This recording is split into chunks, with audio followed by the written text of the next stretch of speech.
आसपास के देश वाले लोग, जो हमारे विरोधी लोग हैं, पाकिस्तान है, चाइना है और भी लोग, और उस समय दुनिया की जो महाशक्तियां थी, भारत को आने वाले भविष्य में भारत की ताकत को देख रही थी, और वो लगी थी कि इनको किसी प्रकार से यहीं पर दबोच लिया जाए और इनको यहीं नीचे रखा जाए। अगर इनका स्वाभिमान जागृत हो गया तो ये भारत बहुत आगे निकल जाएगा और हम सब पीछे छूट जाएंगे। उसी बीच अटल जी ने कोई परवाह नहीं की। उनकी सलाहकार समिति ने कहा कि अभी अच्छा मौका नहीं है।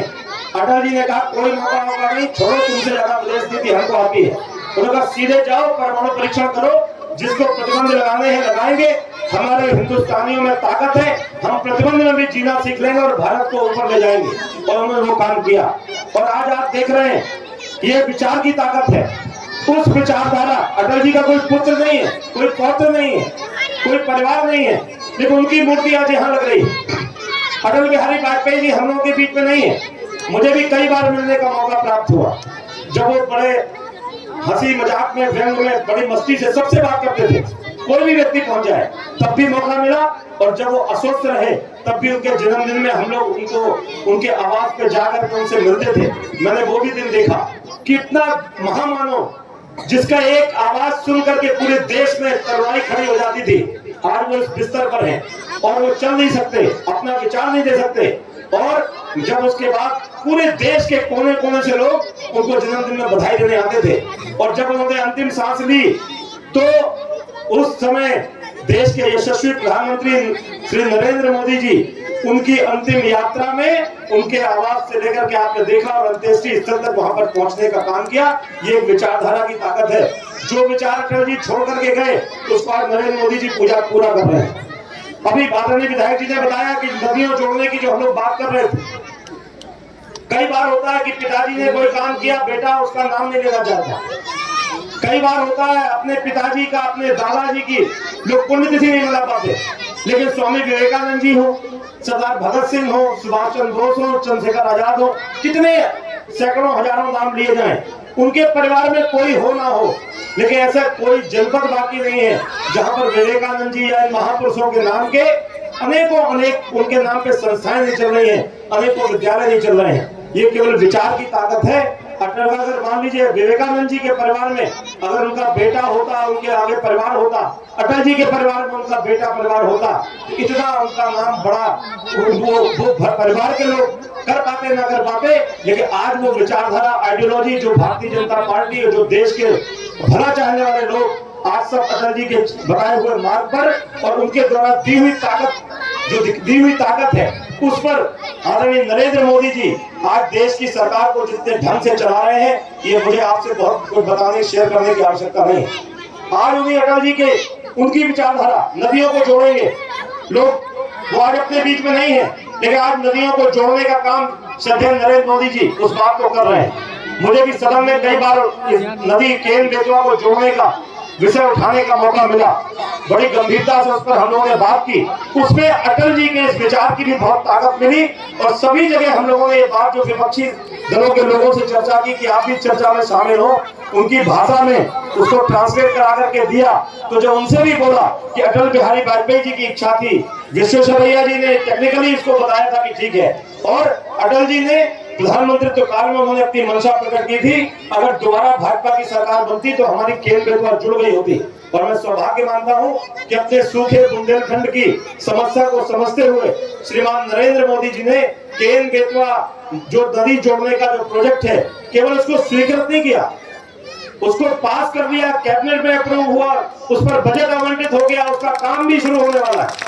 और ये नहीं कि 30 साल 40 साल काम चलेगा, 2030 तक, आज 2022 है, 8 साल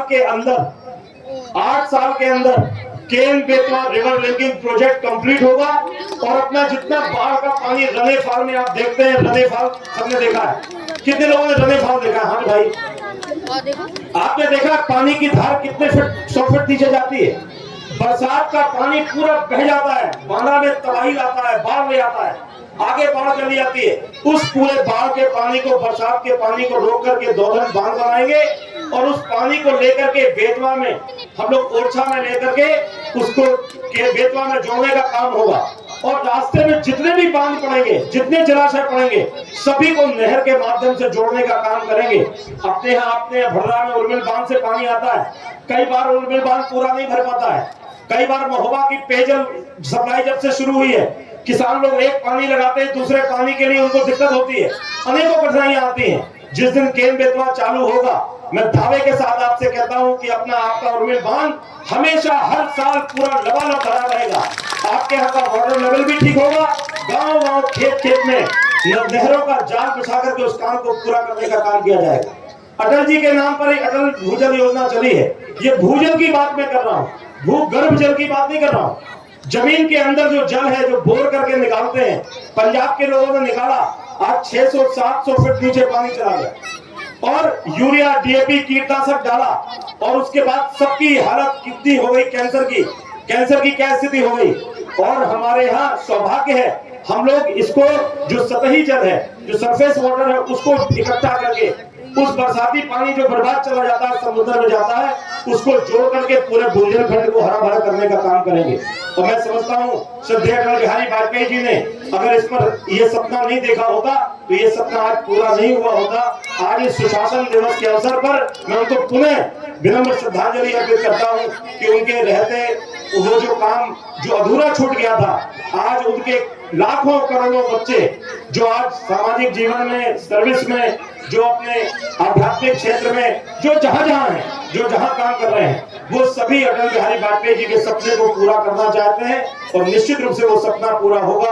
भारत माता परम वैभव पर पहुंचेगी, हम लोग सभी लोगों को विश्वास है। अंत में मैं श्रीमान नरेंद्र मोदी जी जिस प्रकार से जो काम अपने पूरे देश के कोने कोने में कर रहे हैं, उनकी इच्छा है कि सुशासन आए और अटल जी से अच्छा उनके जन्मदिन के दिन एक दिन घोषित करना उससे अच्छा नहीं हो सकता, क्योंकि उन्होंने अजात शत्रु रह करके सभी को बिना किसी भेदभाव के, अगर कोई नेता बिरादरी के चश्मे से अगर पब्लिक को देखे तो मुझे तो ये लगता है उसको वार्ड का मेंबर भी नहीं बनना चाहिए। अगर कोई बिरादरी के चश्मे से किसी को देखे, अगर ठीक है हम लोग चुनाव लड़ते हैं, हमारे सामने समाजवादी पार्टी, बहुजन समाजवादी पार्टी, कांग्रेस, किसी का भी कोई व्यक्ति कार्यकर्ता आता है, उसको भी हम उतनी ही इज्जत के साथ देखते हैं कि जैसे हमारे कार्यकर्ता भारतीय जनता पार्टी के कार्यकर्ता है, ऐसे वो कार्यकर्ता अपनी पार्टी का कार्यकर्ता है। कभी हम लोग भेद नहीं करते और जितने लोगों के जो जायज सही काम है उसके लिए हम लोग उनके साथ खड़े होने का काम करते हैं। ये सभी बातें हम सभी लोगों ने हमारी पार्टी में,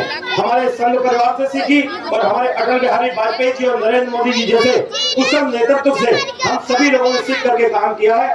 अंत में मैं यही निवेदन करता हूँ, हम सबकी जिम्मेवारी बनती है, सबकी जिम्मेवारी बनती है कि अपने पड़ोसी से संबंध अच्छे रखते हुए, अटल जी बोलते थे कि हम अपने मित्र तो बदल सकते हैं लेकिन पड़ोसी नहीं बदल सकते, पाकिस्तान की सीमा खिसक नहीं सकती। और अटल जी ने प्रधानमंत्री रहते हुए पूरी ताकत लगाई कि पाकिस्तान भी हमारा भाई है, हमारे साथ रहे, हमारे साथ खड़ा हो, और लाहौर तक वो बस में बैठ करके गए।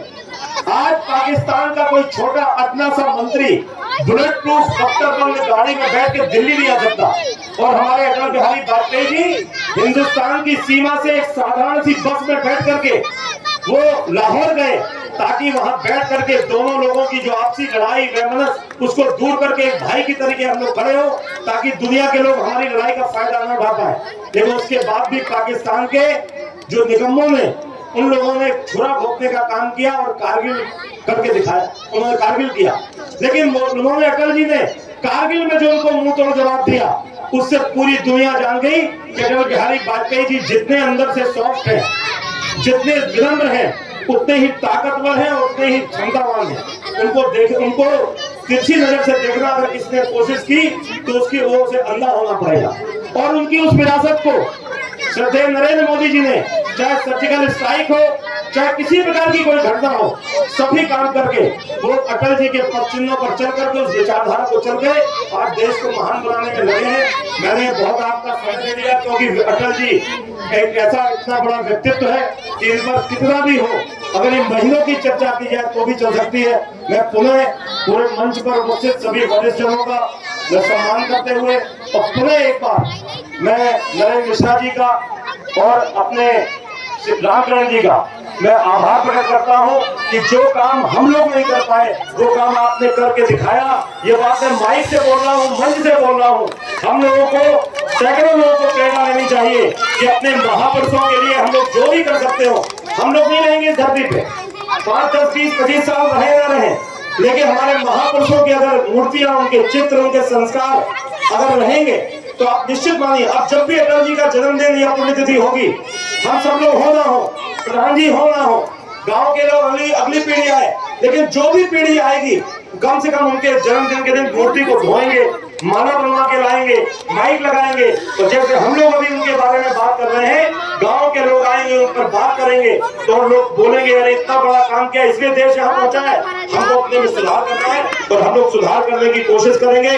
माँ भारती से यही प्रार्थना करते हुए कि जो हमारे अटल जी ने जो सपना देखा था, वो सपना उनकी आंखों के सामने जितना भी पूरा हुआ, जितना अधूरा वो सपना हो, वो हम सब लोग जो जहाँ पीढ़ी बैठी है इसके सामने पूरा हो, तो हम लोग समझेंगे, अटल जी भी जहाँ होंगे वो समझेंगे कि वो सपना हमने अपनी आंखों से ना सही अपने बच्चों की आंखों से देख लिया। यही निवेदन करते हुए अपनी बात पूरी करता हूँ। जय जवान। ऊर्जावान स्वर में आप सुन रहे थे।